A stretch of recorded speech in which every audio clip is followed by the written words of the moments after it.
তোমার সাবজেক্ট যদি দর্শন থাকে আর যদি তোমার ভারতীয় দর্শনের সম্প্রদায় সমূহ সম্পর্কে জ্ঞান না থাকে, তাহলে আমি মনে করি তোমার দর্শন সম্পর্কে কোনোদিনই সঠিক নলেজ আসবে না।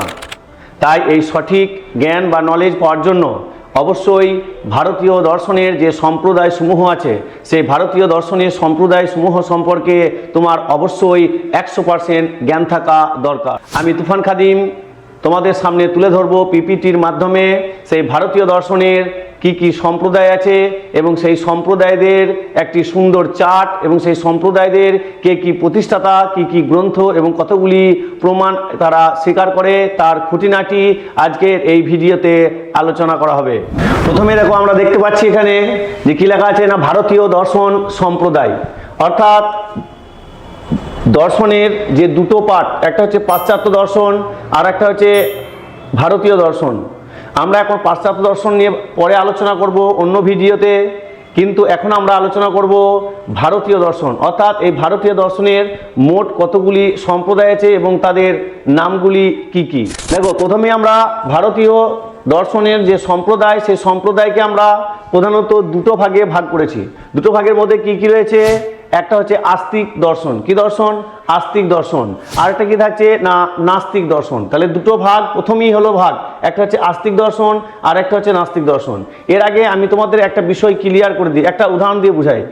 যেমন ধরো, আমরা ভারতবাসী, আমরা ভারতে বসবাস করি। এই আমাদের ভারতবর্ষে বসবাস করলেও বিভিন্ন সম্প্রদায়ের মানুষ, বিভিন্ন ধর্মের মানুষ আমাদের ভারতবর্ষে বসবাস করে। তার মধ্যে প্রধান তিনটে ধর্ম হলো সনাতনী বা হিন্দু ধর্ম, ইসলাম ধর্ম এবং ইহুদি বা খ্রিস্টান ধর্ম। এছাড়াও বিভিন্ন সম্প্রদায় বা বিভিন্ন ধর্মের মানুষ বসবাস করে। তাহলে কি হলো, সমগ্র ভারতে দেখলাম আমরা কি না, সম্প্রদায়ে যেমন বিভাগ আছে, সেই রকম ভারতীয় দর্শন বলে যে বিষয় আছে, সেই ভারতীয় দর্শনের বিষয়েও কি দেখছি আমরা না, টোটাল আমাদের দুটো মূল সম্প্রদায় আছে। কি একটা হচ্ছে আস্তিক দর্শন আর একটা কি হচ্ছে না, নাস্তিক দর্শন। এই আস্তিক দর্শন কাদের বলে আর নাস্তিক দর্শন কাদের বলে, এটা আমাদের আগে জানা দরকার। তাহলে আস্তিক দর্শন বলতে আমরা কি বুঝবো না, বেদ। এই বেদের প্রাসঙ্গিক কেন এসছে? তাহলে বেদ হচ্ছে কি, এটা একটা প্রশ্ন। তাহলে বেদ হলো সনাতন ধর্মের প্রধান ধর্মগ্রন্থ। তাহলে যে সকল ভারতীয় সম্প্রদায় বেদের প্রামাণ্যে বিশ্বাসী, তারা হচ্ছে আস্তিক দর্শন। আর যে সকল ভারতীয় দার্শনিক সম্প্রদায় বেদের প্রামাণ্যে অবিশ্বাসী, তারা হচ্ছে নাস্তিক দর্শন। তাহলে এক কথায় কি দাঁড়ালো, তাহলে ভারতীয় যে প্রধান দুটি উপসম্প্রদায়, প্রধান দুটি সম্প্রদায় আছে ভারতীয় দর্শনের, সেই দুটি সম্প্রদায়ের মধ্যে যে সকল আস্তিক দার্শনিকরা মনে করেন যে বেদ কোনো মানুষের রচনা নয়, বেদ স্বয়ং ব্রহ্মা রচনা, বা বেদে লেখা সমস্ত কথোপকথন, বেদে লেখা সমস্ত বাক্য যুক্তিসম্মত এবং আমাদের উপকারী এবং সকলের জন্য গ্রহণযোগ্য, এই সকল যারা মেনে নেয় তারাই হচ্ছে কি না, আস্তিক দার্শনিক, বা তাদের সেই মতবাদী হলো আস্তিক দর্শন। এরপর চলে আসবো আমরা নাস্তিক দর্শন, একদম পুরো বিপরীত। তাহলে নাস্তিক দার্শনিকরা কি মনে করেন যে বেদ কোনো ব্রহ্মা রচনা নয়, বেদে যা কিছু বলা আছে তা যুক্তিসম্মত নয়, শুধুমাত্র কিছু পণ্ডিত, কিছু ব্রাহ্মণ তারা তাদের নিজেদের স্বার্থ সিদ্ধির জন্য কি রচনা করেছেন না, বেদকে রচনা করেছেন। তাই আমরা বেদের বাক্য বা বেদে উল্লেখিত সমস্ত যুক্তিকে গ্রহণ করি না।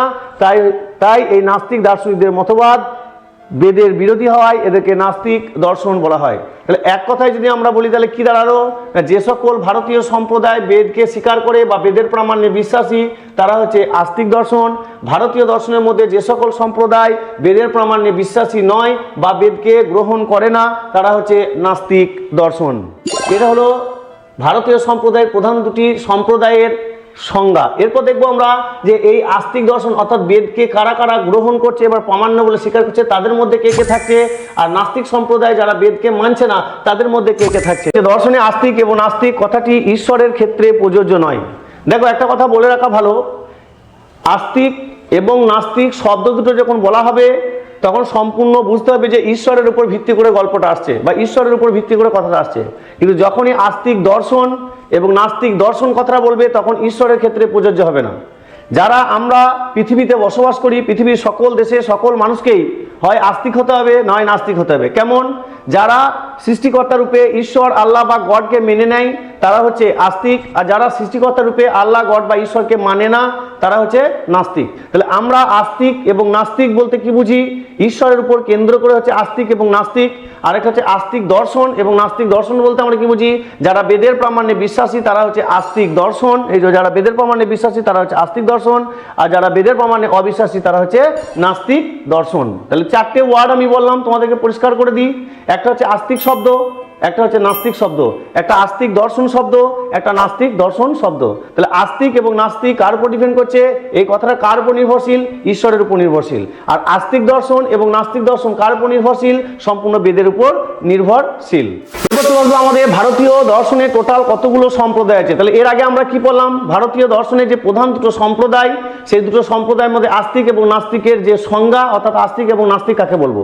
এখানে আমরা দেখব যে এই আস্তিক এবং নাস্তিক সম্প্রদায়ের মধ্যে কারা কারা যুক্ত আছে।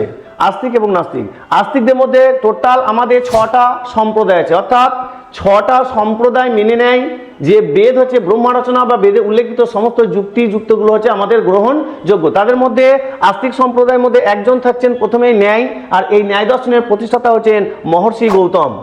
দ্বিতীয় নম্বরে থাকছে বৈশেষিক, এই বৈশেষিক দর্শনের প্রতিষ্ঠাতা হচ্ছে মহর্ষি কনাদ।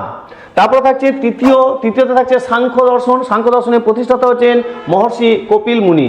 4 নম্বরে থাকছে আমাদের যোগ দর্শনের প্রতিষ্ঠাতা হচ্ছেন মহর্ষি পতঞ্জলি। 5 নম্বরে থাকছে মীমাংসা, এই মীমাংসা দর্শনের প্রতিষ্ঠাতা হচ্ছেন মহর্ষি জৈমিনী। আর 6 নম্বরে থাকছেন আমাদের বেদান্ত, অর্থাৎ এই বেদান্ত দর্শনের প্রতিষ্ঠাতা হচ্ছেন মহর্ষি বাদরায়ণ। এছাড়াও আমাদের থাকছে নাস্তিক দর্শন, নাস্তিক দর্শনের সংখ্যা হলো 3টি। তার মধ্যে 1 নম্বরে থাকছেন চার্বাক দর্শন। কি দর্শন? চার্বাক দর্শন। এর প্রতিষ্ঠাতা নিয়ে কিন্তু একটা মত ভেদাভেদ আছে, যদিও এখানে মহর্ষি বৃহস্পতি ডাইরেক্ট বলা উচিত নয়, এখানে বলতে হবে সম্ভবত মহর্ষি বৃহস্পতি। 2 নম্বরে থাকছে আমাদের বৌদ্ধ, অর্থাৎ বৌদ্ধ দর্শন, যার প্রতিষ্ঠাতা হচ্ছেন মহর্ষি গৌতম বুদ্ধ। দেখো গৌতম আর গৌতম বুদ্ধ এক নয়, এখানে হচ্ছে গৌতম বুদ্ধ আর ন্যায় দর্শন হচ্ছে মহর্ষি গৌতম। গুলি ফেললে হবে না, আমরা পরে এই বিষয়গুলো নিয়ে বিস্তারিত আলোচনা করব। এছাড়া থাকছে নাস্তিকের 3 নম্বর যে সম্প্রদায়, সেই সম্প্রদায়ের নাম হচ্ছে জৈন দর্শন। এই জৈন দর্শনের প্রতিষ্ঠাতা হচ্ছেন মহাবীর। জৈন দর্শনে যে 24টা তীর্থঙ্কর আছে, সেই 24টা তীর্থঙ্করের মধ্যে শেষ তীর্থঙ্কর হলেন মহাবীর। এই ছিল ভারতীয় দর্শনের টোটাল মোট 9টা সম্প্রদায়। সেই 9টা সম্প্রদায়কে আমরা দুটো ভাগে ভাগ করছি, একটা আস্তিক দর্শন নামে আর একটা হচ্ছে নাস্তিক দর্শন নামে। নাস্তিকদের মধ্যে এই 3 জন আছে, আর আস্তিকদের মধ্যে এই 6 জন আছে। এরপর আমরা জানবো যে এই 6টা সম্প্রদায় এবং এই 3টে সম্প্রদায়ের মধ্যে কারা আস্তিক হয়েও ঈশ্বরকে বিশ্বাস করে না। আমি আবার রিপিট করছি, গুরুত্বপূর্ণ একটা জায়গা। আমরা সচরাচর আস্তিক এবং নাস্তিক বলতে কি বুঝি? যারা ঈশ্বরে বিশ্বাসী তারা আস্তিক, যারা ঈশ্বরে অবিশ্বাসী তারা হচ্ছে নাস্তিক। কিন্তু আমরা তো দর্শন নিয়ে আলোচনা করছি, আমাদের ক্ষেত্রে এই ঈশ্বরের প্রাসঙ্গিকতা আসবেই না, কারণ ঈশ্বরকে কেন্দ্র করে আস্তিক নাস্তিক কথাটা কাদের কাছে প্রযোজ্য? যারা দর্শন পড়ে না, যখন দর্শনের টপিক নিয়ে আলোচনা হবে না তখন। কিন্তু আমরা যেহেতু দর্শন পড়ি, তাই আমাদের ক্ষেত্রে ঈশ্বর কথাটা প্রযোজ্য নয়। তবুও আমাদের জেনে রাখা দরকার ভারতীয় কোন আস্তিক সম্প্রদায়রা বেদকে মানলেও ঈশ্বরকে মানে না। ভারতীয় এমন কোন নাস্তিক সম্প্রদায় আছে যারা বেদকে না মানলেও ঈশ্বরকে মানে। তাহলে আমরা দেখে নেব সেই সকল সম্প্রদায় এবং তাদের নামগুলো যারা আস্তিক দর্শন হয়েও ঈশ্বরকে মানছে না। এই যে আমাদের টোটাল যে 6টা আস্তিক দর্শন আছে, এই 6টা আস্তিক দর্শনের মধ্যে মনে রাখবে সাংখ্য দর্শন এবং মীমাংসা দর্শন। কি বললাম? এই সাংখ্য এবং মীমাংসা এরা দুজন ঈশ্বরকে মানে না, এরা ঈশ্বরকে কিন্তু মানছে না, অর্থাৎ এরা আস্তিক দর্শন হয়েও বেদকে মানে, বেদের ভিতরে উল্লেখিত সমস্ত যুক্তিগুলোকে মানে, কিন্তু এরা কখনোই সৃষ্টিকর্তা রূপে ঈশ্বরকে মানে না। ওদের কাছে ঈশ্বর বলে কিছু নেই। দেখো, এটা কিন্তু তোমাদের কাছে একটা নতুন জিনিস যে আস্তিক সম্প্রদায় হয়েও ভারতীয় আস্তিক সম্প্রদায় হয়েও কে সাংখ্য সম্প্রদায় এবং মীমাংসা সম্প্রদায় কিসে অবিশ্বাসী? ঈশ্বরে অবিশ্বাসী। এরপর চলে যাবো আমরা নাস্তিক দর্শন। তাহলে নাস্তিক দর্শনে কি এমন কোনো সম্প্রদায় আছে, অর্থাৎ নাস্তিক সম্প্রদায়ের মধ্যে, নাস্তিক দর্শন সম্প্রদায়ের মধ্যে এমন কেউ আছে যারা ঈশ্বরকে বিশ্বাস করে?